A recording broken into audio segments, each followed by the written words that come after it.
But if you want to create alkane from alkyne, let's take ethyne, that is CH triple bond CH ethyne. In order to create alkane from it, first we have to do hydrogenation and turn this into alkene. It will turn into CH2 double bond CH2, that is ethene, and then again with nickel and 180 degrees Celsius, then it turns into CH3 single bond CH3, which is ethane. Now this is an alkyne, this is an alkene, and this is an alkane. That's how we get alkane from ethine, converted into ethene, then we get ethane, and from ethene we hydrogenate and get ethane. That's how we make alkane from alkene and alkyne. Now we'll see a very important reaction, that is the decarboxylation reaction. The decarboxylation reaction. From this reaction also we can create, we can get alkane. Okay, decarboxylation reaction.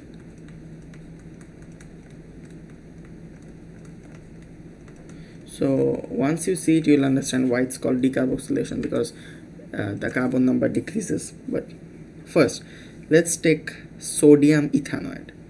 It is a fatty acid, sodium acid. Okay, so acid of sodium salt. Okay, so sodium ethanoate, it's a salt. So CH3 COO Na plus NaOH, that is sodium hydroxide, in presence of calcium oxide. Okay, let's just what we get is this COO Na and this Na, that is the sodium from sodium hydroxide, and the COO Na from sodium ethanoate.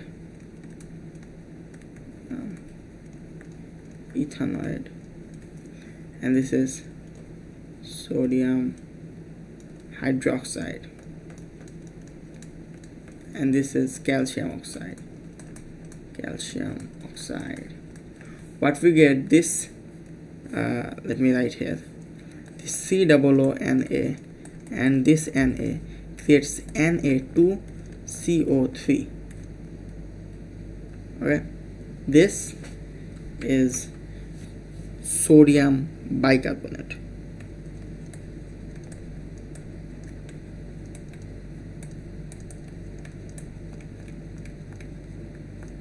So from this sodium bicarbonate is created. So from this we will get sodium bicarbonate, that is Na2CO3, and our desired alkane, that is eventually methane. So that's the decarboxylation reaction. Now I can give you another example of decarboxylation reaction with another butanoate, like butanoate. Okay, sodium butanoate. Now by the way, this sodium hydroxide and calcium oxide together are called soda lime. Now another example is if you take C3H7COO Na plus sodium hydroxide in presence of calcium oxide, we get the same thing. Here also, if you see, this is called sodium butanoate. Sodium butanoate because the number of carbon is 4, including this 1 here and 3 here, and 4 carbon is bute name, and it's sodium butanoate. Okay, and there's sodium, whatever. So here also the COO Na and Na together creates the Na2CO3 plus CH4.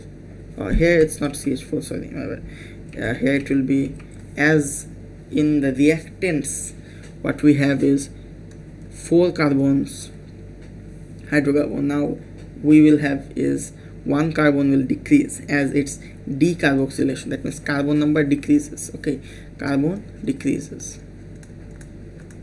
number decreases. So here, as in the reactants there are 4 carbon, butanoid, in react product we will get a hydrocarbon or an alkane that is 3 carbons, that is C3H8, which is eventually propane, and we got our desired alkane. Now this is called decarboxylation because carbon number decreases. Carbon number decreases. That's why it's called decarboxylation. Decarboxylation. Okay. As we see the first one, here there are 2 carbons in the reactant, and the react product we have 1 carbons alkane. Here we have 4 carbons in the reactant, sodium butanoid. In the product we have 3 carbons alkane. That means in decarboxylation reaction the number of carbon decreases. Now we have finished.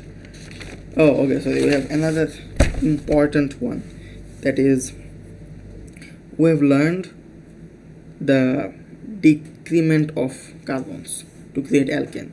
Now we'll increase or double up the number of carbon. So it's called Wurtz reaction. Wurtz reaction. It's a cool reaction too. What we need is we take an alkyl halide. Now what is an alkyl halide? See, this is alkyl halide, CH3Cl. This is an alkyl halide. In this case it is methyl halide, methyl chloride.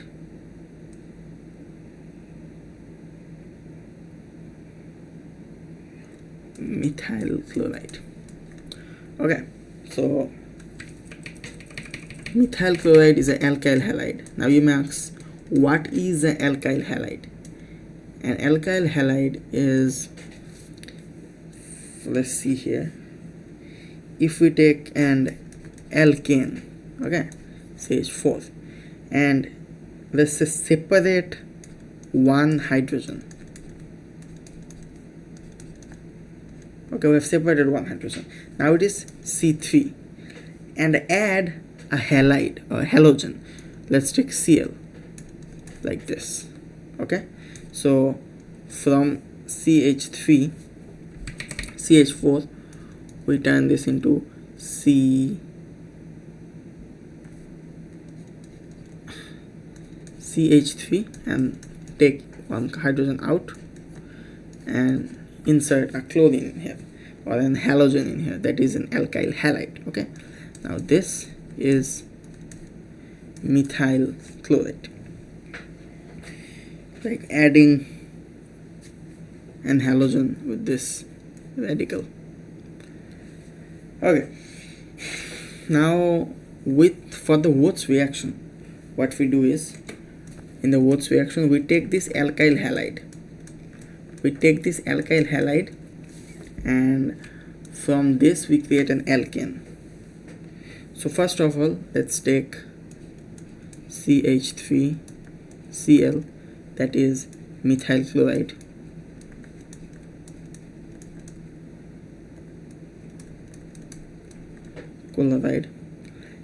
and with this we take sodium, as we take dry ether.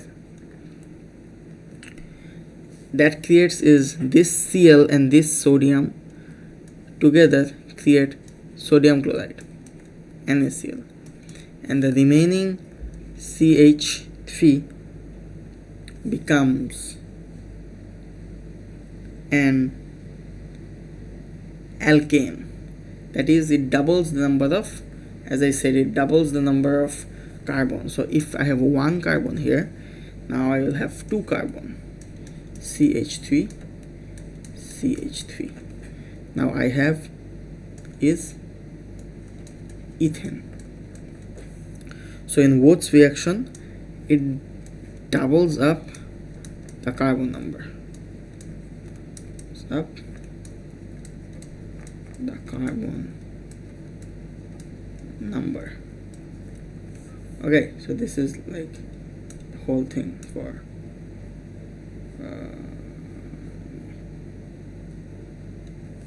okay, doubles up the carbon number. So here I had one carbons, ethyl chloride, and now I have ethane with two carbon. So for Wurtz reaction, we take an alkyl halide. We take an alkyl halide and react it with sodium, that creates salt. Okay, and then doubles up the carbon number. Like, leave the halide or halogen and see how many carbons I have. I have one carbon, but here I have two carbon. So it is doubling up the carbon number. That's why it's the Wurtz reaction. So I have ethane. So it's another way to get alkane. Now for the last part, I have one reaction for left. That is a reaction regarding alkane. That is a reaction with chlorine. If we see the reaction of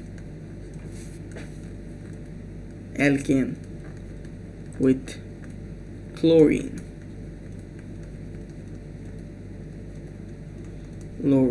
what we get? In this reaction, what we get is, first let's take methane. Okay, when taking methane and chlorine, what will happen is a very cool thing. That is, we have to understand, if I break down this, like write it like this, CH3 H plus Cl, right? These and these are the same thing. Now one hydrogen from here, then one Cl from here will make HCl, that is hydrochloric acid.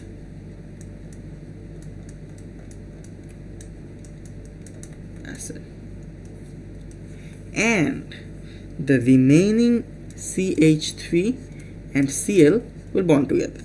That will create, of course, CH3Cl. So okay, so it's a very easy thing to understand. We break this down. We take one hydrogen and one Cl, create the HCl, and then the remaining parts get together, create,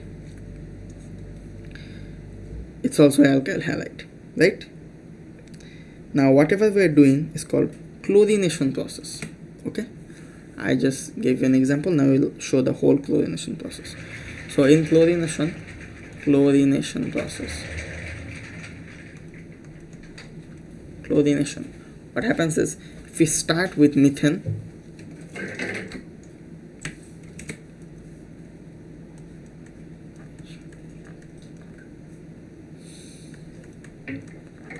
chlorination, if we start with methane, we react methane with chlorine under UV. We get is CH3Cl and HCl. This is called dichloromethane. This is called chloromethane.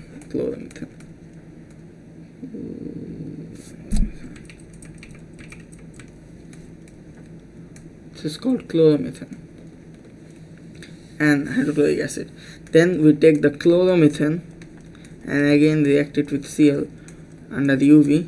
We get dichloromethane, that is CH2Cl plus HCl.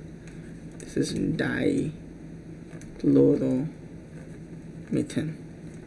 Again we react the dichloromethane with Cl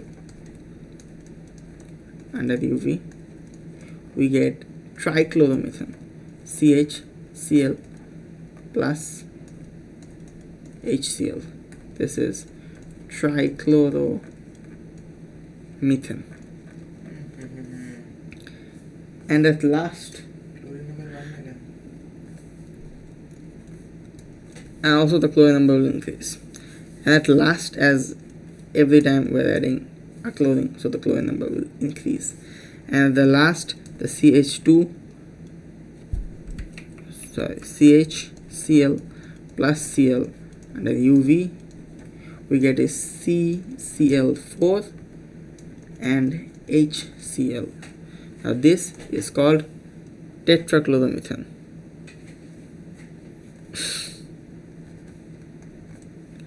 This is called tetrachloromethane.